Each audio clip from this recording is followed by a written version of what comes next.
إقامة الصلاة ليست في المسجد. وين؟ إذا خرجت من المسجد هل تقيم ما عهدت الله عليه؟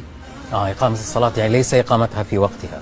هذا أداء الصلاة في وقتها. أنما إقامة الصلاة أثرها عليك. إذا وقفت الله أكبر إياك نعبد وإياك نستعين قد قلتها فسجلت وأجلت وجئت في يوم لا ريب فيه ووضع الكتاب، قد قلتها ما شاء الله أن تقولها، وحينما خرجت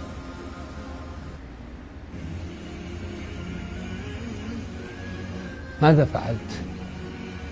أنا لا أريد أن أبكي في هذا الموضوع لأن فيه كثير أهمل. إذا خرجت من باب المسجد حلفت بغير الله وسلمت القدر للجن والعين والسحر، فأيها إياك نعبد وأيها إياك نستعين. أقم قيامك كي لا يكون غاشية طعام ضريع لا يسمن ولا يغني من جوع.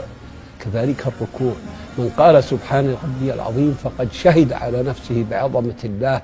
إذا خرج من باب المسجد يدخل يده في جيبه لينظر هل تخرج بيضاء من أموال الناس، هل يبر والده، هل يسلم جاره بوائقه، هل يمط عن الطريق عائقه. فمن هو العظيم؟ سبحان ربي العظيم.